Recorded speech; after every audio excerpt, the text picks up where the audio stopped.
I'm here to donate some blood. Someone else's.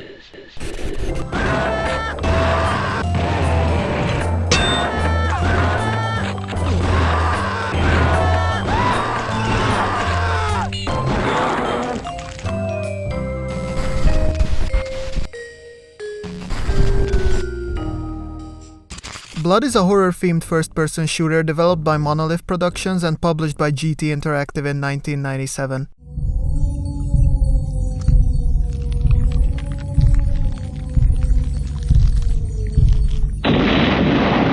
And it's one of the best shooter games I've ever played in my life.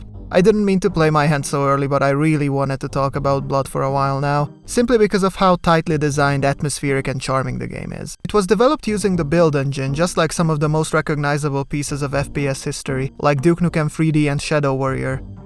Also, let's not forget about Tech War. Nuclear bomb scare by the anti-technology terrorists back in the 90s. Currently, build engine games seem to be having quite a renaissance, with all of them receiving different reissues, with Devolver putting out a more up-to-date version of Shadow Warrior, Gearbox butchering Duke 3D with World Tour, and not letting me buy the Atomic Edition. Also, Night Dive releasing the really damn competent Fresh Supply version of Blood, which is quite the feat considering that Atari basically didn't have the source code and Night Dive had to reverse engineer an alpha build. On top of all this, they did a great job at fixing up the remaining flaws of the re-release after a really rocky launch. Which brings us to the subject of this review. The footage I use in this video was taken from Fresh Supply, and this is the version I would like to pull apart since this is supposed to be the definitive, the best, and the official way to play Blood. Alright? Good. Just like other shooters at the time, Blood follows the John Carmack philosophy when it comes to video game stories being akin to, those VHS tapes I shouldn't have watched but stole nonetheless to indulge in the twisted nature of their contents. You know, the bootleg action flicks. You thought I stole porn, didn't you? I wish. Basically, the story is there, but it takes a backseat on our little journey. Our main protagonist, Caleb, is a gunslinging madman who is a member of the Chosen, a four-piece group of commanders in the Cabal cult, serving the dark god Chernobog.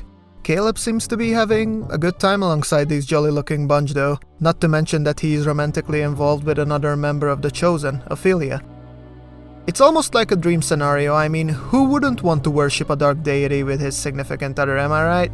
Well, the whole thing flips on its head quite suddenly when Chernobog betrays and murders all four members for unspecified reasons, casting Caleb in a grave for years, from which he wakes up much later with nothing but the will to seek revenge on the Dark God himself by systematically murdering the beasts who carry out the hideous deeds on Caleb and company, also waiting for the perfect opportunity to cap big old Cherney himself.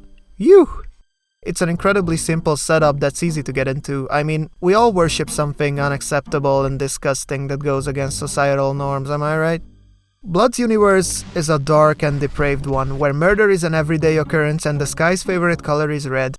Just from the setup itself, it's not clear how much of the world is affected by Chernobog's influence, but wherever you go, the Cabal seems to be there, which paints quite a vivid picture of this anachronistic world that's mostly set in the first half of the 20th century, while also having weird retrofuturistic quirks like weapons spitting electronically charged bullets and locales being akin to Frankenstein's laboratory. The latter is just the tip of the iceberg though when it comes to the horror movie-inspired locales that make up most of Blood's levels. The places you visit are either straight up based on famous horror films with the occasional reference to said films, or they're just spooky locations that could fit in any horror flick out there. It also has a weird sense of familiarity because of all the aforementioned nods towards horror, and the nerdiness of it creates this mix of goofy and spooky. This is further reinforced by the main protagonist, Caleb. He's hellbent on destroying everything Cabal related, bursting out in manic laughter whenever he blows up a bunch of cultists. How is that gonna turn out for Caleb though? I can tell you I'm probably the shortest spoiler bit I've ever done. Skip here if you don't want this 23-year-old game with almost no story to be spoiled for yourself. I don't know why I'm doing this, because you should be playing the damn game, you know. I can wait, just go and play it. Buy Fresh Supply, it's cool, it's fun. Alright, I guess they left. Are you having a good day? I hope you do. Mine's kinda iffy because I just wanted to record this script, but... I'm recording this in a car. I don't know how it will pan out, but... we'll see. Caleb's journey brings him to Shiok first, a stone gargoyle responsible for Ophelia's murder. After a really cool fight, Caleb burns Ophelia's remains and turns Sheok's skull into paste. Next up on the list is a giant spider named Sheol, dying by getting stepped on. Kinky shit. Cerberus is a two-headed giant hellhound, Chernobog's second in command, until Caleb fills its stomach with explosives. After dealing with most of the Cabal, Caleb finally confronts Chernobog about his betrayal. His ultimate plan was forcing Caleb to murder his way through his own monsters as a means to turn him into a powerful and unstoppable force which he can devour at the end, making himself even stronger. He has an interesting way of thinking when it comes to such forces. I mean, Caleb is only alive because he reached understanding of fucking Chim. If Chernobog knew how many times I died during a playthrough, he would probably facepalm himself out of existence realizing how dumb his plan really is. I mean, the idea is great, but isn't this a risk? Like, I don't think you would want to go up against an undead maniac with an arsenal brutal enough to kill the dead. They died already, but he does it again! Caleb offs Chernobog and walks off using the life leech as a cane, and he lived happily ever after. I mean, he lived happily until GT Interactive released Blood 2 prematurely against Monolith's wishes. Fucking video game. They're supposed to make me feel good. Hey, you're back. You missed out on quite a wild ride, huh? I like this extremely vague and almost non-existent story, but simply because of how great the main protagonist is. Compared to other FPS good guys, Caleb is more of a sadistic weirdo who doesn't mind the occasional human casualties. But again, you're not gonna be pondering over the morality of his actions while massacring hundreds of cultists who have nothing better to do than shoot and spit fake Latin at you. So, we have a murderous, manic madman with a revenge plot, running about in an end-of-the-world kind of universe with a spooky and intentionally goofy audiovisual department. Not to mention the occasional funny references. All of these elements result in an extremely entertaining experience that is fun, atmospheric, and brutally tense due to the tightly designed gameplay loop Monolith created. You see, Blood is hard. It's hard in a somewhat unusual way. Let's get over the fact that the devs gauge the game's difficulty based on their own skills. This basically means the lowest settings are around normal when it comes to other games. I suck at Blood, yet I always play on Well Done because it's unbelievably cathartic even if I die 100 million times. The difficulty of the game consists of many different factors. First and foremost, Blood's enemies are somewhat unusual compared to its contemporaries. In Doom, your average hit scanners are the least of your concerns. They are cannon fodder, unless we're talking chain gunners in Doom 2, or pickups from Duke 3D, those can fuck up a man. In Blood, hit-scanning enemies are not only the most common ones, they are also the most dangerous enemies you can come across, blessed with inhuman reaction time and a damage output capability that probably resulted in a lot of screen burn-ins on CRT monitors, considering how much I was looking at the blood-red screen after getting mauled. The shotgun and machine gun wielding cultists can be incredibly punishing even on long distances, since they also chuck dynamite at you. Upon being detected, these guys will also run up to your position trying to overwhelm you. They are pushing relentlessly and I love it. At first, getting to understand how these encounters work is frustrating, especially when one of the first hardcore choke points in the game looks like this.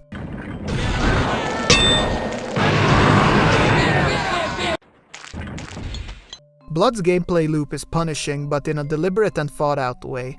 It throws you right into the deep end, as a means to make you understand how its design is laid out.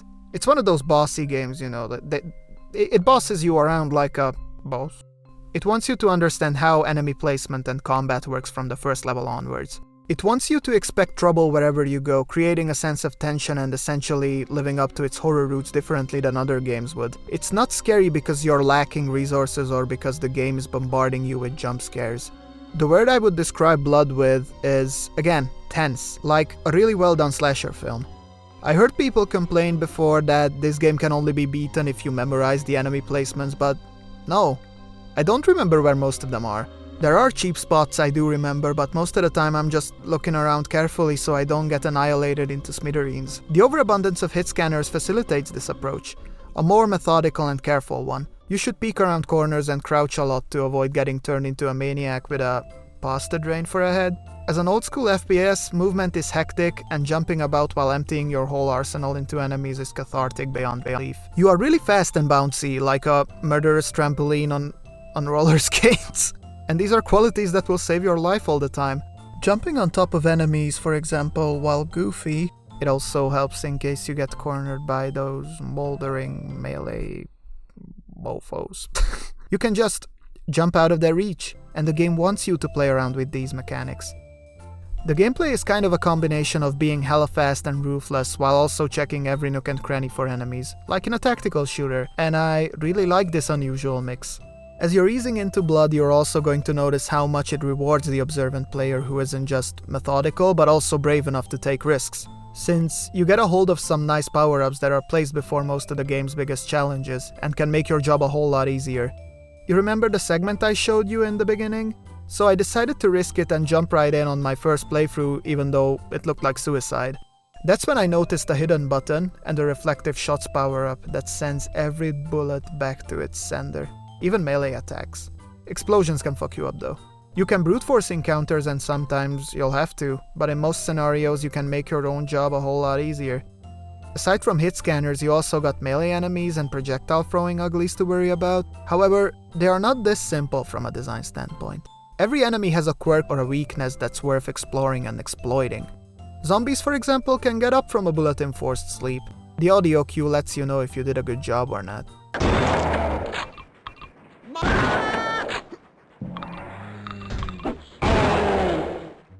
The same happens on the visual front with phantasms, who can't be damaged when transparent.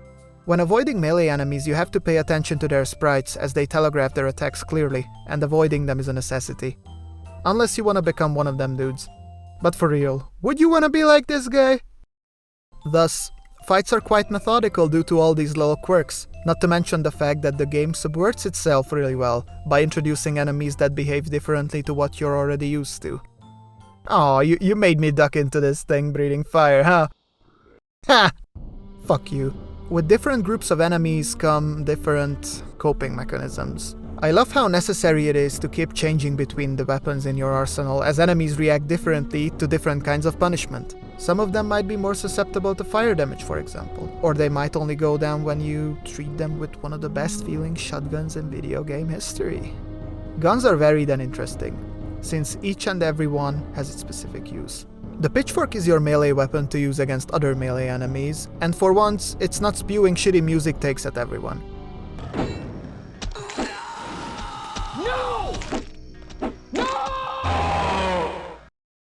Great to conserve ammo with. The flare gun lights enemies on fire if they are damaged enough. It also burns like hell, so even if they aren't there yet, they will get there.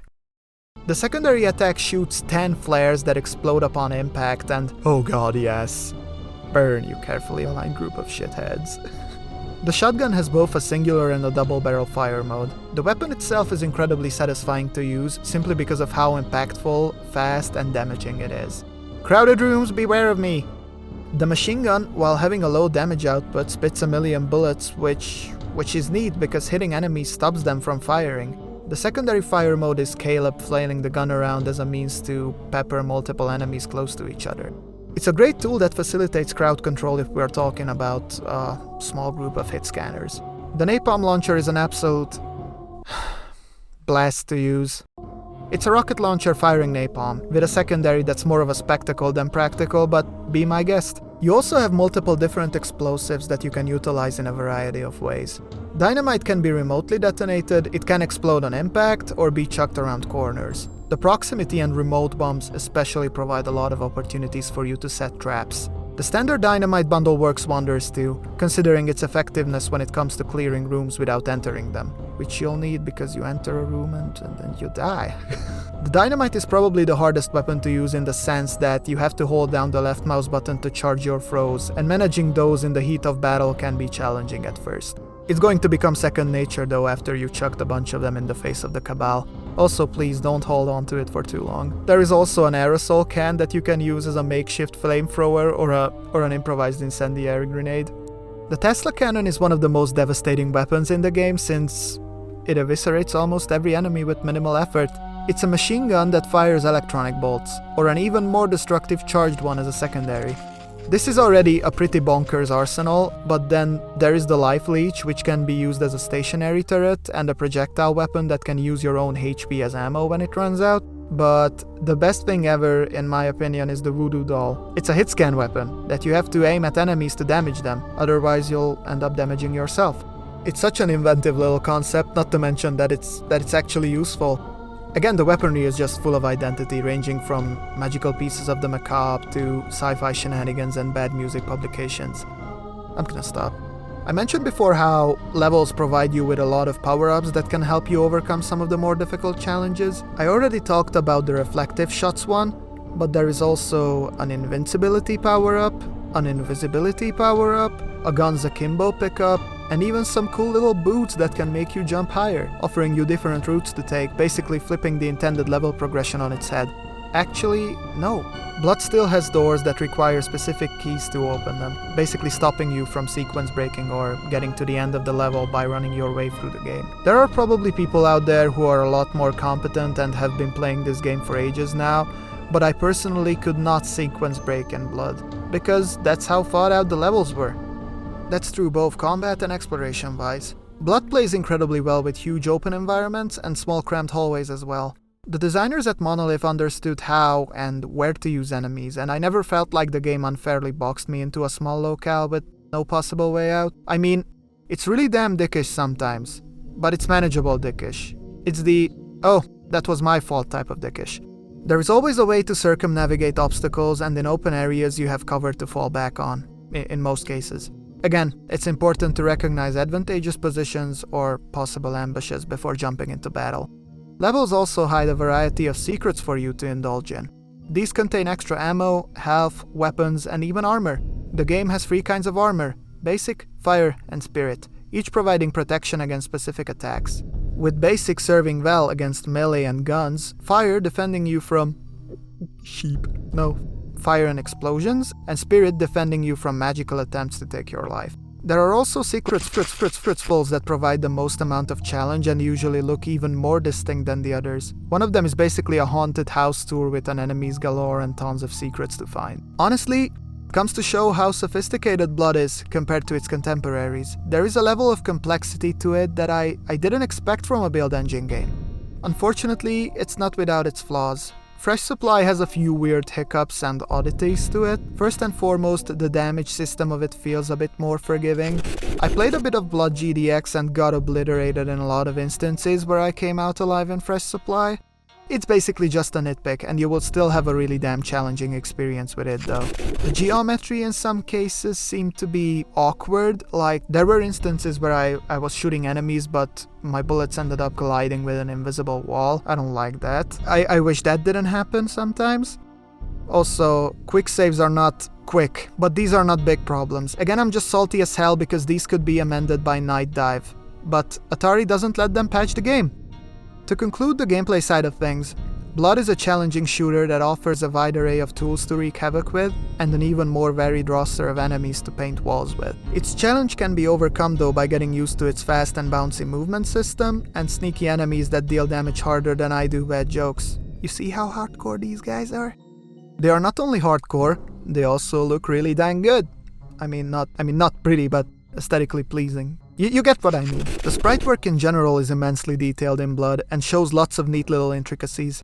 I love how I can see the wrinkles on cultists, tasty. Not to mention how badass it looks to burn them alive, it looks hella satisfying. The art style itself is cohesive and beautiful, and the improved blood effects and 3D models added to the game by Night Dive still fit. Their visual updates are welcome additions and they look great. The art style borrows a lot from horror imagery, but all the borrowed elements flow into each other really well.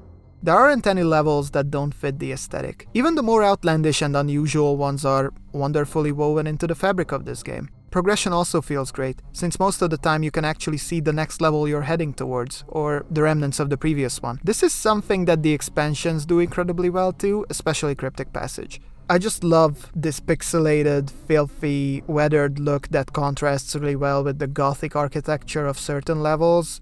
It's incredible. From science fiction to gothic horror, everything is stylish and colorful. The audio front I adore just as much as the visual, with its extremely chunky and satisfying weapon sounds and memeable enemy banter.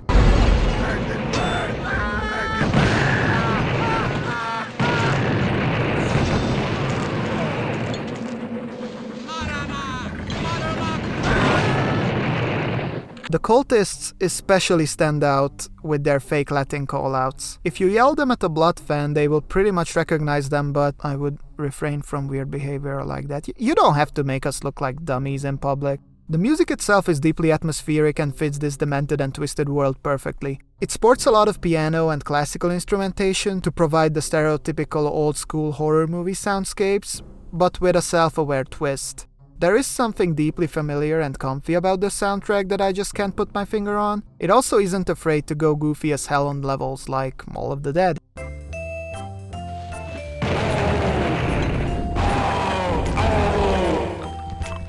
The horror movie soundscapes are often contrasted with a bit of playfulness that sort of reminds you what you're playing, and it's just wonderful. I love the way Blood looks, sounds, and feels. This sentence sounds weird, but I'm not going to cut it out. Again, Blood is also one of those games for me that consists of multiple different moving parts that just reinforce each other in every possible way. The gameplay loop adds a lot of tension to this weirdly behaving, depraved and horror-inspired world, and it wouldn't be the same without it, not to mention the atmospheric music and sound design. Blood is just an immensely fun old-school shooter to play, even today, thanks to a wide array of source ports and Night Dive's fresh supply, which I can wholeheartedly recommend if you're looking for a bloody fun time. It also contains both expansions for Blood, Cryptic Passage made by Sunstorm Interactive and Postmortem that was introduced by the Plasma Pack made by Monolith. Both expansions offer an extra episode to play, with Cryptic Passage being more of a power trip, and Postmortem serving as an adventure that will kick your ass relentlessly. The designer's approach in these expansions differ a lot. You see, Cryptic Passage plays a lot more like other build engine games in terms of difficulty and pacing. The original Blood rarely has moments where you will kill off an entire room full of enemies, pick up an item, and then suddenly there are going to be enemies surrounding you again. It still works and has a lot of choke points that can screw you over, but you'll probably have a more chill time with it. It lets you main the napalm launcher though, which I'm really damn happy about. It's a fun time, but most of the difficult challenges will be provided by Postmortem, as it adds new cultist enemies. The green ones main dynamite and the blue ones carry Tesla cannons. They are also immune to Tesla charges, so fuck you. Its challenge mainly comes from the fact that it populates smaller areas with tons of hit scanners, but let's be real here, you're gonna be used to it at that point. Just don't let them fall in water. There are also new bosses, but I'm not going to spoil those for you. Experience them for yourself. Please, buy Blood and support Night Dive. I was supposed to finish this video in the end of November. Unfortunately, school and personal issues made that impossible. Sorry for the delay, and I hope you still got a bit of enjoyment out of it. Please, power slide into the subscribe button and hit the bell, bucko! Follow me on the Tweetster. I still have exams left in January, but I think I'm going to be able to put a video out. With this one, however, I wish you all a Merry Christmas and a Happy New Year. And to stay safe. I should drive home now because it's dark and I'm afraid. Goodbye.